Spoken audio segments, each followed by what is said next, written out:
Hello student. आज का प्रश्न देखो आप। ये प्रश्न जीएस के थर्ड पेपर से संबंधित है और यह प्रश्न जो है इंडियन एक्सप्रेस का आर्टिकल पर निर्भर है। प्रश्न यह है, भारत में परमाणु ऊर्जा के महत्व को इंगित करें। परमाणु ऊर्जा के महत्व को इंगित करें तथा उन कारकों का वर्णन करें जो भारत में परमाणु ऊर्जा के विकास में बाधक है। क्वेश्चन का सेकेंड पार्ट, परमाणु ऊर्जा के विकास के लिए भारत को किस तरह के कदम उठाना चाहिए। क्वेश्चन का थर्ड पार्ट। यह प्रश्न 3 भागों में टूट जाएगा। प्रश्न का पहला पार्ट यह है, सेकेंड पार्ट यह है, थर्ड पार्ट यह है। पूछ ये रहा है, प्रश्न में यह पूछा जा रहा है कि परमाणु ऊर्जा महत्वपूर्ण क्यों है। दूसरा जो प्रश्न ये पूछ रहा है कि परमाणु ऊर्जा के विकास में कौन कौन से बाधक एलिमेंट्स हैं, तत्व हैं। और तीसरा प्रश्न ये पूछ रहा है कि भारत को परमाणु ऊर्जा के विकास के लिए किस तरह का कदम उठाना चाहिए। यह प्रश्न 3 भागों में टूट जाएगा। अब सोचो, मैं सबसे पहले इंट्रो की बात करूंगा। फर्स्ट पहले में हमारा जो इंट्रो चलेगा वो पूरा परमाणु ऊर्जा पर केंद्रित रहेगा। जैसे एग्जाम्पल, परमाणु ऊर्जा कार्यक्रम राष्ट्र की आकांक्षाओं को शक्ति प्रदान करता है। परमाणु ऊर्जा कार्यक्रम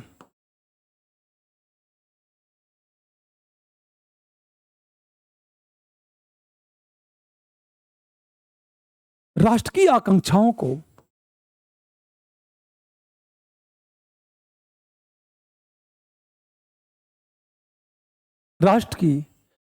को शक्ति प्रदान करता है तथा भारत के लिए एक रणनीतिक संपत्ति है।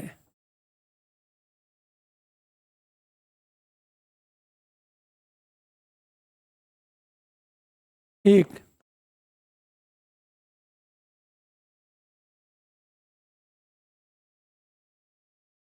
रणनीतिक संपत्ति है। हमेशा ये सारी बातें करने के बाद राष्ट्र की आकांक्षाओं को शक्ति प्रदान करता है तथा भारत के लिए एक रणनीतिक संपत्ति है। हम अगले पैरे में आएंगे, सेकेंड पैरे में। जब सेकेंड पैरे की बात करेंगे हम लोग, इसलिए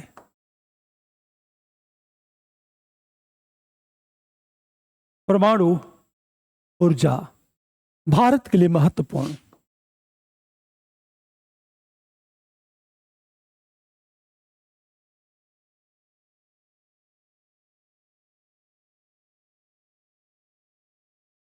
आखिर क्यों महत्वपूर्ण है। नंबर 1 की बात करें हम लोग, ऊर्जा सुरक्षा। ऊर्जा सुरक्षा में सहायक। हमेशा ध्यान दो इस बात को।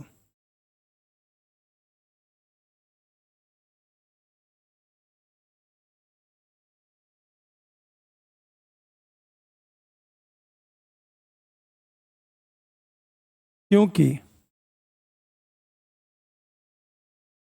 वर्तमान बिजली उत्पादन में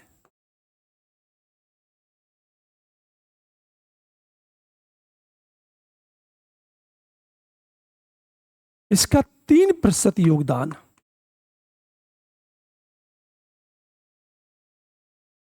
3% तथा 2050 तक 22% करने का लक्ष्य।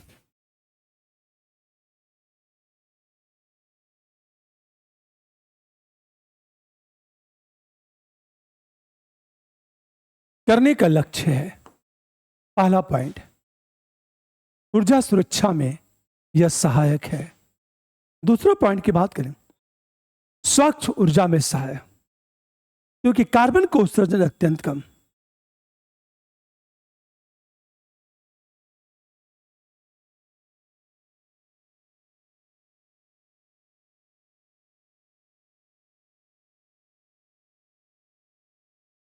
तथा 2070 तक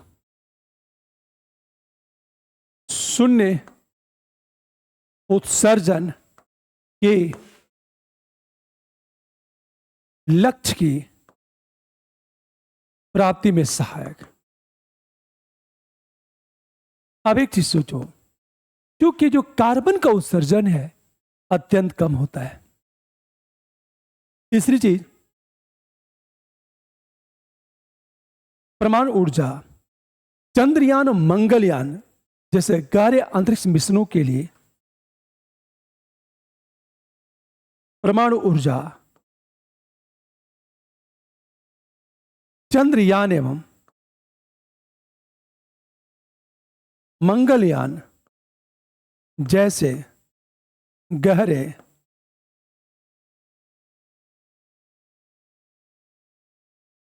अंतरिक्ष जो मिशन है, मिशन के लिए radio isotope thermo electric generator को शक्ति प्रदान करता है।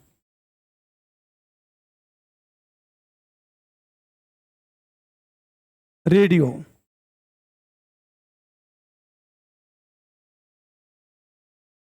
आइसोटोप थर्मो इलेक्ट्रिक जनरेटर को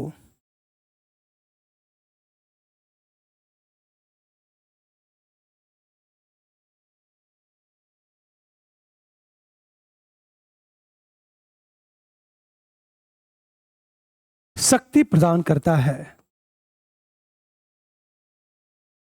अब एक चीज सोचो, एक तो एनर्जी सिक्योरिटी, दूसरा है क्लीन एनर्जी और तीसरा है चंद्रयान और मंगलयान जैसे मिशन को सफल बनाने में सहायक। अगली चीज बात करें हम लोग चिकित्सा प्रगति, नंबर डी।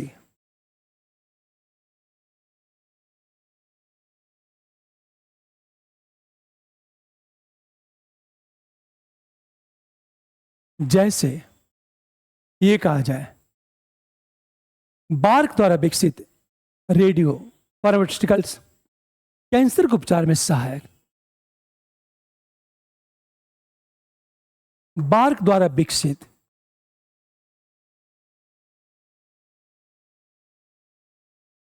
रेडियो कहा जाए कि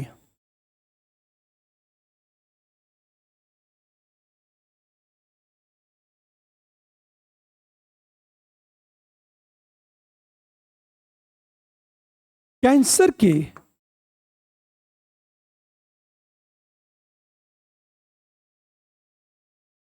उपचार में सहायक है। या नंबर 1 की बात करें, इससे भारत की रक्षा प्रणाली मजबूत,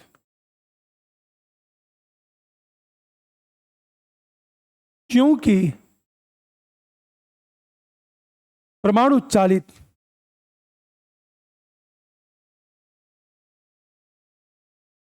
पनडुब्बी का विकास। अब सोचो जरा, इंडिया की डिफेंस सिस्टम को मजबूत करेगा, अंतरिक्ष योजनाओं को सफल बनाएगा, शून्य उत्सर्जन के लक्ष्य की प्राप्ति में सहायक होगा। यह भारत को ऊर्जा के दृष्टिकोण से सुरक्षित बना देगा और आत्मनिर्भर बना देगा। ये सारी बातें हम सीधे थर्ड पैरे में जब आएंगे, लेकिन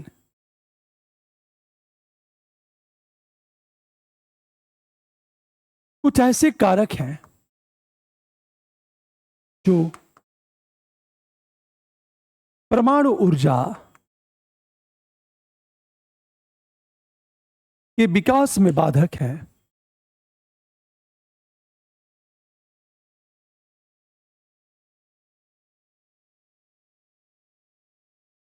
जैसे कौन से कारक हैं जो परमाणु ऊर्जा के विकास में बाधक हैं? जैसे पहली चीज, उच्च आरंभिक लागत तथा सीमित स्वदेशी यूरेनियम आपूर्ति। उच्च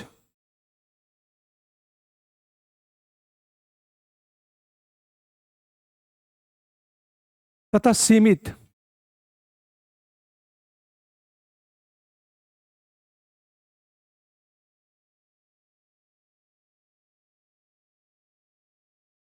यूरेनियम आपूर्ति।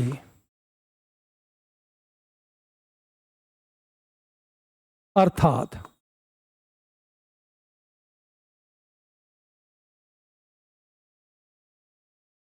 आयात पर निर्भरता ज्यादा। पहली बात, इसकी लागत बहुत ज्यादा होती है और भारत यूरेनियम का उत्पादन ज्यादा नहीं करता। भारत को ज्यादातर आयात करना पड़ता है। नंबर 2, सुरक्षा और पर्यावरण संबंधी चिंताएं। सुरक्षा एवं पर्यावरण संबंधी चिंताएं।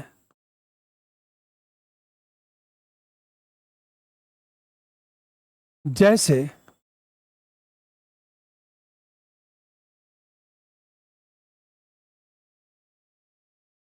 हम विकिरण जोखिम की बात करें तब परमाणु अपशिष्ट प्रबंधन चुनौतीपूर्ण।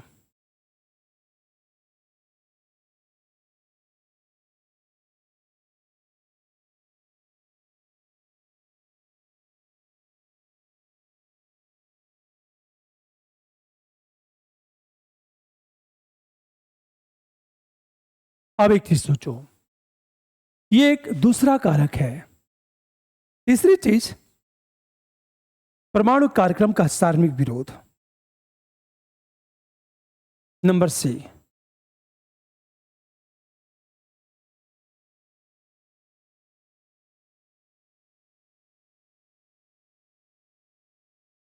सार्वजनिक विरोध। जैसे तमिलनाडु एवं महाराष्ट्र में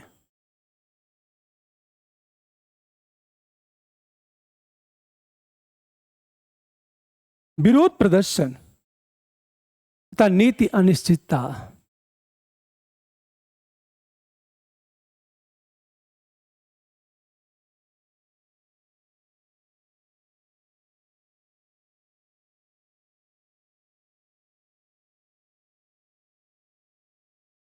नीति अनिश्चितता बड़े पैमाने पर, ये कुछ कारक हैं। ये नंबर डी की बात करें, वैश्विक यूरेनियम बाजार में अस्थिरता। नंबर डी की बात करें,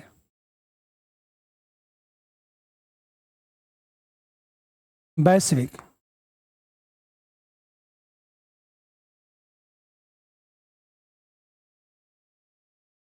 यूरेनियम बाजार में अस्थिरता अर्थात कीमतें और आपूर्ति श्रृंखला व्यवधान।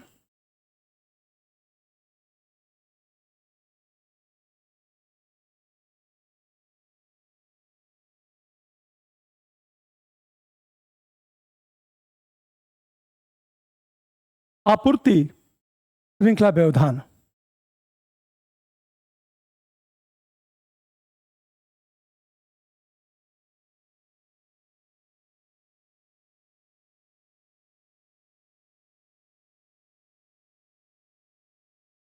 भारत की परमाणु ईंधन खरीद को प्रभावित करते हैं।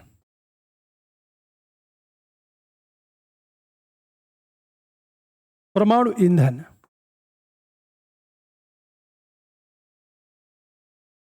खरीद को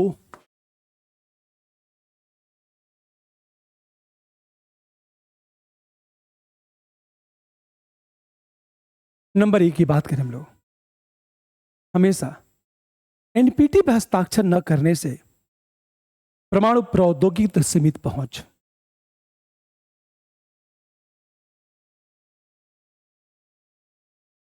भारत द्वारा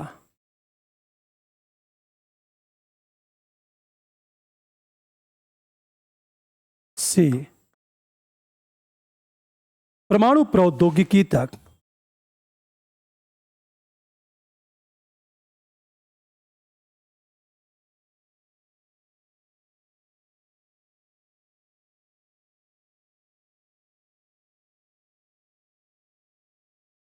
भारत की सीमित पहुंच, ये एक चुनौती है। अब सोचो, अगर हम चुनौतियों की बात करें, कुछ ऐसे कारक हैं। पहला कारक तो ये उच्च आर्थिक लागत तथा सीमित स्वदेशी यूरेनियम आपूर्ति। दूसरा है सुरक्षा एवं पर्यावरण संबंधी चिंताएं। तीसरा यह है कि परमाणु कार्यक्रम का सार्वजनिक विरोध। चौथा यह है वैश्विक यूरेनियम बाजार में अस्थिरता। पांचवी चीज, भारत ने एनपीटी पर हस्ताक्षर नहीं किया है। परमाणु प्रौद्योगिकी तक भारत की सीमित पहुंच, तो क्या किया जाए? आगे जब आएंगे हम लोग, अब हम फोर्थ पैरे में आएंगे।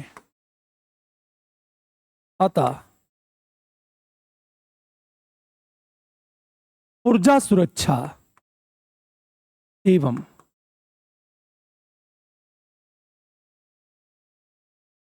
सतत विकास के लिए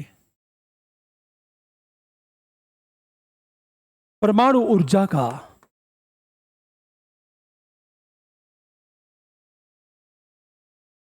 विकास आवश्यक है।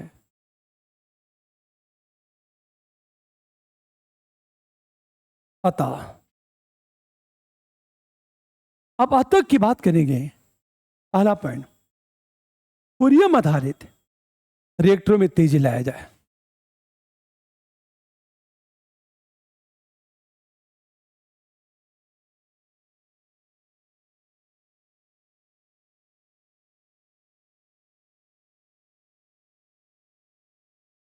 पहली बात, ये तेजी लाया जाए। दूसरी चीज, निजी क्षेत्र की भागीदारी को बढ़ाना।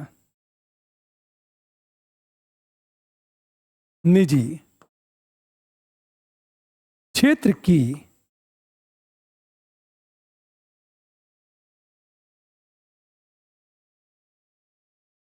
प्रोत्साहन, इससे नवाचार को बढ़ावा मिलेगा।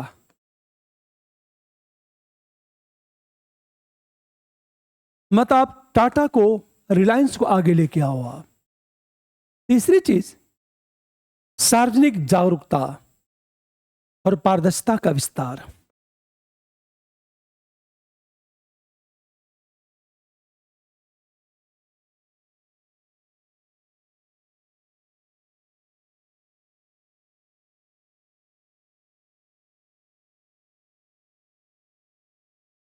ताकि लोग इसका विरोध न करें। अगली चीज, वैश्विक सहयोग को मजबूत करना, जैसे प्रौद्योगिकी विनिमय और यूरेनियम आपूर्ति के लिए विभिन्न देशों से सहयोग। नंबर 4, यह कहा जाए वैश्विक सहयोग को मजबूत करना।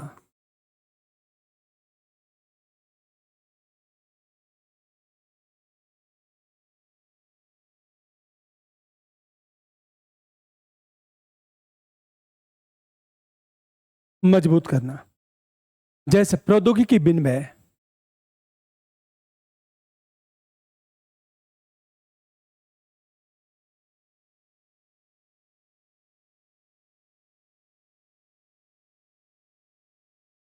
और यूरेनियम आपूर्ति के लिए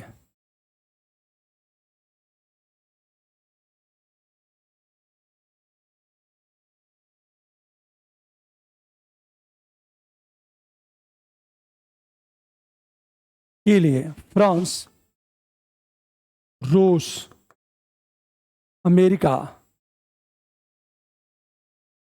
से सहयोग। हम सहयोग की बात करें, पांचवी बात करें, छोटे मॉड्यूलर रिएक्टर विकसित करना।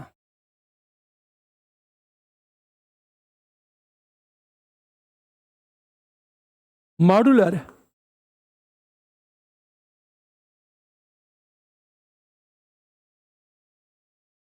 क्योंकि इसकी लागत कम होती है।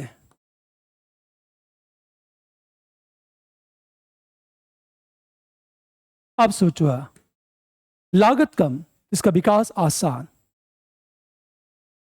अब देखो, अगला, परमाणु अपशिष्ट प्रबंधन पर ध्यान केंद्रित करना।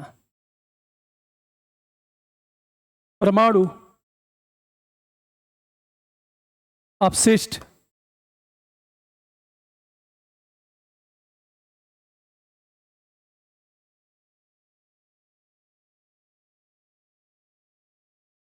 परमाणु अपशिष्ट प्रबंधन पर ध्यान केंद्रित करना। इसलिए गहरे भूवैज्ञानिक भंडार स्थापित करना आवश्यक।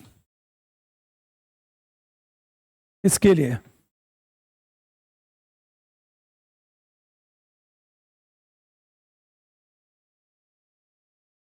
भूवैज्ञानिक भंडार स्थापित करना।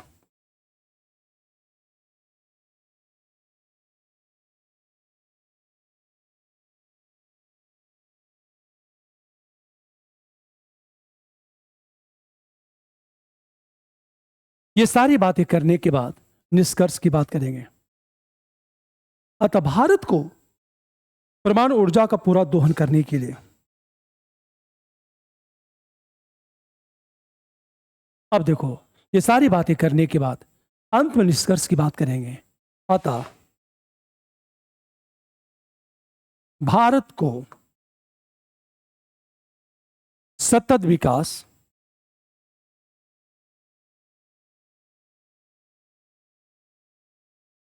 एवं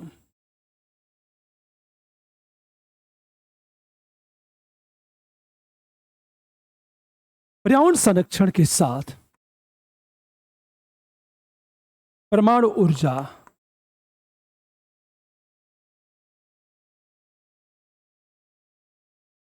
के विकास के लिए तकनीकी, राजकोषीय,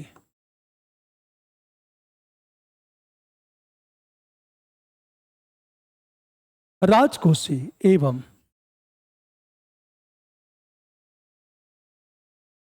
राजनीतिक स्तर पर प्रयास की आवश्यकता है।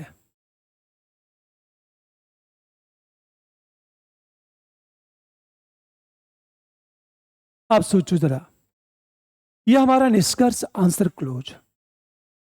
ये जो जीएस थर्ड पेपर से संबंधित प्रश्न है और द इंडियन एक्सप्रेस का आर्टिकल है,